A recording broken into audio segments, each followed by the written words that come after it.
능력을 경험하는 삶입니다. 하나님의 능력을 경험하는 삶.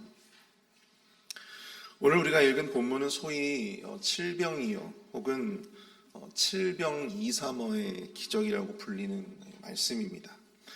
이름에서도 알 수 있듯이 이 기적은 우리가 너무나도 잘 알고 있는 이 오병이어의 기적과 비슷하면서도 서로 다른 기적이라고 할 수가 있습니다. 일단 기적에 사용된 떡과 물고기의 개수가 다르죠. 그리고 기적을 행한 장소와 또한 그것을 경험한 사람들이 다릅니다. 마지막으로 이 기적들이 남긴 떡과 물고기의 남은 수도 서로 다릅니다. 언뜻 보면 비슷한 것처럼 보이지만 실상은 다른 이 두 비유가 존재하는 것은 각각 그 비유가 전해주는 나름의 메시지가 다르기 때문이죠. 그리고 강조하는 교훈의 포인트가 다릅니다.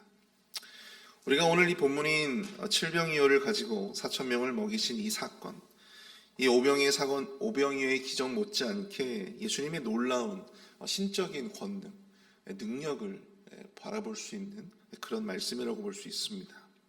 오늘 새벽에는 이 오늘 본문에 기록된 내용들을 통해서 하나님의 능력을 경험하기 위한 삶이 과연 어떠해야 하는가, 오늘 이 본문의 말씀을 통해서 함께 우리가 살펴보고자 합니다. 첫 번째로 하나님의 능력을 경험하는 삶을 위해 예수님께 붙들린 삶이 하나님의 능력을 경험하게 한다라고 하는 것입니다. 예수님께 붙들린 삶이 하나님의 능력을 경험케 한다는 것이죠. 오늘 본문 2절을 한번 보시죠. 내가 무리를 불쌍히 여기노라. 그들이 나와 함께 있은지 이미 사흘이 지났으나 먹을 것이 없도다. 예수님이 큰 무리를 향해서 말씀을 전하시다가 그들을 불쌍히 여기셨다. 본문은 기록하고 있습니다. 왜 그러셨을까요? 그들이 자신과 함께 사흘을 있었지만 마땅히 먹을 것이 없어 줄이고 있었기 때문입니다. 또한 본문 3절을 보시면 만일 내가 그들을 굶겨 집으로 보내면 길에서 기진하리라. 그 중에는 멀리서 온 사람들도 있느니라. 예수님의 말씀을 듣기 위해서 그 지역에 사는 사람들뿐만 아니라 멀리서 그 예수님이 오신다는 소문을 듣고 찾아온 사람들도 있었다는 것이죠. 그들을 굶겨서 그냥 보내게 되면 그 오랜 길에 그들이 기진맥진하게 될 것이다. 당신의 영혼을 향해서 세심한 시선으로 배려하시는 예수님의 이 따뜻한 마음을 우리가 느낄 수 있는 대목입니다. 그래서 예수님은요, 제자들을 부르세요. 그러나 예수님의 마음과는 다르게 제자들은 매우 현실적이고도 냉정하게 대답합니다. 본문 4절인데요. 제자들이 대답하되 이 광야 어디서 떡을 얻어 이 사람들로 배부르게 할 수 있으리까? 사실 제자들이 틀린 말을 한 것은 아니죠. 그들이 머물고 있었던 그 광야에서 과연 무슨 수로 그 많은 사람들을 먹일 만한 이 떡을 구할 수가 있었겠습니까? 현실적이지 않죠. 그러나 예수님은 제자들에게 다시 질문하십니다. 너희에게 떡이 몇 개가 있느냐? 그러자 제자들은 말합니다. 7이로소이다. 예수님은 제자들이 가진 7개의 떡을 가지고 축사하시고 그것을 제자들에게 주어 무리에게 나누어 주게 하셨습니다. 그리고 제자들이 가지고 있었던 그 작은 생선 2마리도 축복하시고 그것을 사람들에게 나누어 주게 하셨습니다. 예수님이 그 많은 사람들을 다 먹이시기까지 필요한 것은 그저 7개의 떡과 2마리 정도의 작은 생선뿐이었습니다. 성인 한 명의 도시락에 불과했던 그 작고 작은 것을 가지고 예수님은 놀라운 기적의 역사를 만들어 내셨다라고 하는 사실입니다. 이를 통해서 우리는 깨닫게 됩니다. 우리가 과연 얼마나 또 무엇을 가졌느냐가 중요한 것이 아니라 그것을 과연 누가 가졌느냐, 누구에게 과연 붙들려 있느냐, 그것이 중요한 것이죠. 제자들이 그들이 가진 7개의 떡과 작은 생선 2마리로 할 수 있는 것은 자기들이 볼 때 아무것도 없다고 생각이 되어졌습니다. 그러나 예수님은 그것을 무리 4,000명을 먹이는 놀라운 기적의 도구로 사용하셨다고 하는 것이죠. 하나님의 놀라운 능력을 경험하는 데에는요, 여러분 그리 많은 것이 필요한 것이 아닙니다. 진정으로 필요한 것은 아무리 작고 보잘것없는 것이라도 예수님의 손에 붙들린다면, 우리 하나님의 손에 붙들린다면 놀라운 능력의 도구가 될 수 있다라고 하는 믿음뿐인 줄로 믿습니다. 사사기에 등장하는 사사들 가운데 여러분들 삼갈이라고 하는 이름을 들어보셨나요? 그는 온니엘, 에웃에 이어서 이스라엘의 사사가 됩니다. 학자들은 그가 순수 이스라엘 사람이 아니라고 보는데요. 왜 그러냐면 이 삼갈이라고 하는 이름이 이스라엘 사람들이 자주 사용하는 전형적인 이스라엘식의 이름이 아니기 때문입니다.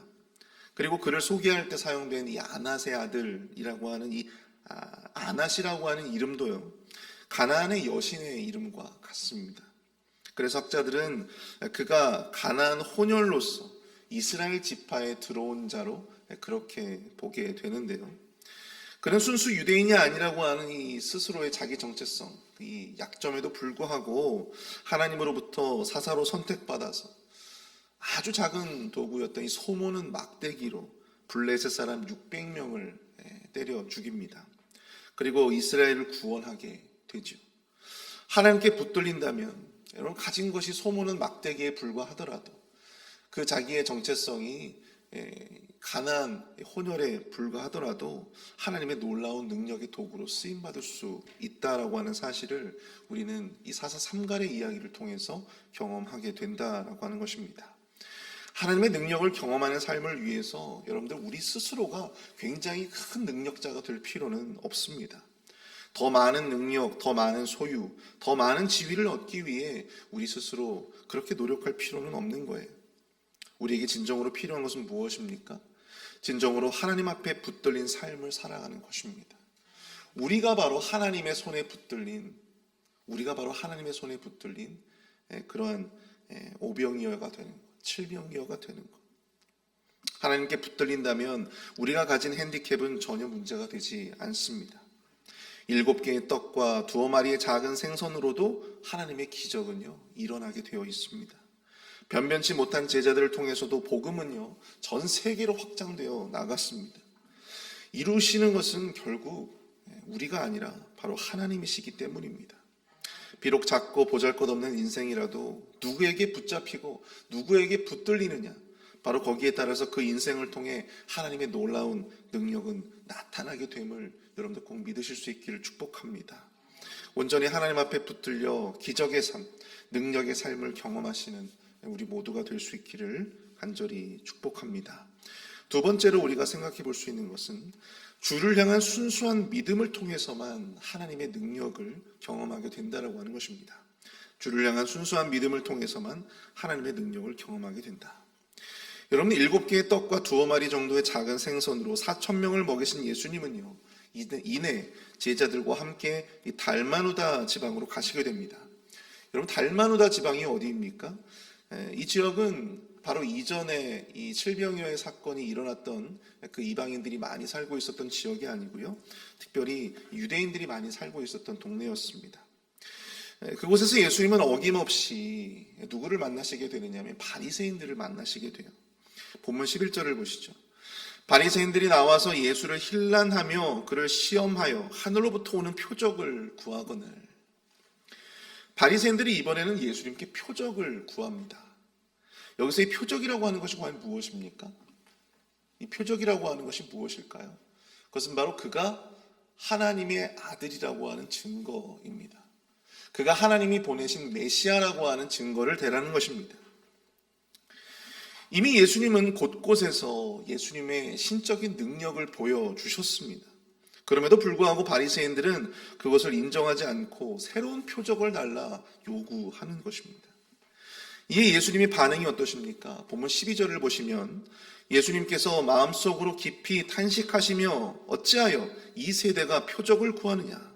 내가 진실로 너희에게 이르노니 이 세대에 표적을 주지 아니하리라 하시고, 예수님은 이 세대에 표적을 주지 아니하시겠다 그렇게 말씀하십니다.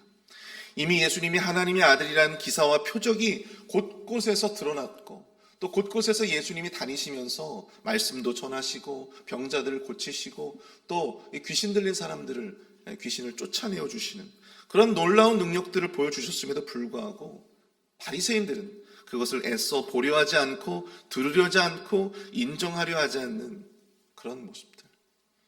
예수님은 더 이상 그런 그들에게 당신의 능력을 보일 아무런 이유가 없었던 것입니다. 그래서 예수님은 이 세대에 표적을 주지 않겠다 선언하신 것입니다. 여러분, 문제는요, 표적이 아닙니다. 그들이 표적이 없어서 예수님을 하나님의 아들로 메시아로 인정하지 않았던 것이 아닙니다. 세상에 하나님이 직접 인간의 몸을 입고 내려오신 것보다 더 큰 표적이 과연 어디에 있겠습니까? 세상에 하나님이 직접 인간의 몸을 입고 내려오신 그 놀라운 사건을 마주하고도 바리새인들은, 수많은 유대인들은 그것을 애써 보려 하지 않았다고 하는 것이죠. 인정하지 않으려 했다고 하는 사실입니다. 그것에 애써 눈 감으려 한다면요, 여러분, 귀를 닫고 마음을 닫으려 한다면 여러분, 하나님 할아비가 오셔도 여러분, 그들은 믿을 수 없었던 것입니다. 표적이 없어서 믿지 못하는 것이 아니라 믿음이 없어서 그 표적이 표적으로 보이지 않았던 것입니다. 세상에 하나님이 어디에 있느냐고 묻는 사람들이 있죠. 하나님이 살아계신다면 어떻게 그렇게 가만히 계실 수 있느냐고 말입니다. 하나님이 살아계심을 보여준다면 당장이라도 내가 믿겠다라고 하는 사람들이 분명히 있습니다. 그런데 여러분, 이 사람은 기적을 보지 못해서 하나님을 믿지 못했을까요? 그렇지 않습니다. 그 기적을 기적으로 보는 믿음이 없었기 때문입니다. 아무리 하나님의 살아계심을 나타내도 이런 사람들은 눈을 닫고 귀를 닫고 이 마음을 닫습니다. 기적이 없어서 믿지 못하는 것이 아닙니다. 믿음이 없기에 아무리 하나님의 살아계심을 나타내고 아무리 하나님의 살아계심을 증거하고 아무리 하나님이 살아계신다라고 하는 사실을 많은 부분을 삶의 모습들을 통해서 보여주어도 그것을 본인 스스로 인정하고 믿지 못하는 것이죠. 예수님은 이런 자들을 두고 마태복음 13장 13절에서 이렇게 말씀을 하셨습니다. 그러므로 내가 그들에게 비유로 말하는 것은 그들이 보아도 보지 못하며 들어도 듣지 못하며 깨닫지 못함이니라. 누가복음 16장 19절부터 31절까지 보시면 여러분, 부자와 나사로의 비유가 나옵니다. 가난하고 병든 나사로는 천국에 올라가게 되고 이 부자는 음부에 떨어지게 되죠. 그리고 큰 고통을 받게 됩니다. 부자는 고통 중에 저 멀리 아브라함 품에 안긴 나사로를 보게 됩니다. 그리고 이 아브라함에게 이렇게 부탁합니다. 자기 형제들에게 나사로를 보내어 음부에 오지 않게 해달라고 말이죠. 그러나 이 아브라함이 단칼에 거절해버립니다. 아브라함이 이르되 그들에게 모세와 선지자들이 있으니 그들에게 들을지니라. 여기서 말하는 이 모세와 선지자가 과연 무엇입니까? 모세와 선지자. 여러분, 결국에 성경이에요. 성경. 모세와 선지자. 성경. 모세와 선지자들, 즉 성경을 통해서 전해질 것이다. 천국이 있고 음부가 있다. 음부에 가면 큰 고통을 받게 될 것이다. 바로 이 진리를, 이 영적 진리를 다름 아닌 성경을 통해서 그들이 분명히 듣게 될 것이다 라고 아브라함은 이야기를 하는 거예요. 그러나 부자는 뜻을 굽히지 않고 죽은 사람이 살아 돌아간다면 그들이 반드시 회개할 것이라고 다시 한번 부탁을 합니다. 그러자 아브라함은 이렇게 이야기합니다. 이르되 모세와 선지자들에게 듣지 아니하면 비록 죽은 자 가운데서 살아나는 자가 있을지라도 권함을 받지 아니하리라. 그들이 성경을 통해서 그 사실을 믿지 못한다면, 말씀을 통해서 그 사실을 믿지 못한다면, 아무리 죽은 사람이 살아 들어오는 그런 기적을 그들이 경험한다 할지라도 그들은 결단코 그것을 인정하지 않을 것이다라고 하는 것입니다. 사랑하는 성도 여러분, 지금 우리가 살고 있는 이 삶의 순간에도 하나님의 놀라운 능력은 너무나 많이 우리 주변을 감싸고 있음을 우리가 기억해야 될 줄로 믿습니다. 지금도 하나님의 능력을 힘입어 놀라운 일들을 감당하는 사람들이 있습니다. 기적이 없어서 하나님을 믿지 못하겠다고요. 성경을 통해 하나님을 믿지 못하는 사람들은 아무리 큰 기적을 목격해도 결단코 회개하지 않습니다. 문제는 기적이나 표적이 아닙니다. 문제는 바로 나 자신의 믿음인 줄로 믿습니다. 하나님은 우리에게 놀라운 기적을 행하심에도 불구하고 우리가 그것을 볼 눈, 들을 귀, 그리고 열린 마음이 없는 것은 아닌지를 우리 스스로 깨달아야 될 줄로 믿습니다. 매일매일 하나님의 말씀이 우리에게 임하고 있음에도 불구하고 그것이 그저 단지 사람의 말로 들리지는 않습니까? 기적을 기적으로, 표적을 표적으로 보고 듣고 인정하는 바로 그런 믿음이 우리 안에 없다면 그 놀라운 기적도, 그 놀라운 능력도 무용지물이 될 수 있는 것이죠. 우리 안에 주님을 향한 순수한 믿음이 온전히 회복될 수 있기를 축복합니다. 하나님의 일을 하나님의 일로 볼 수 있는 이 믿음의 눈을 여러분들 회복하실 수 있기를 축복합니다. 그럴 때 우리는 우리의 삶을 통해 역사하시는 놀라운 하나님의 능력을 비로소 경험하게 될 줄로 믿습니다. 그 능력의 소유자들이 다 되시기를 축복합니다. 우리 오늘 다 함께 말씀을 생각하시면서 함께 좀 합심해서 기도하도록 하겠습니다.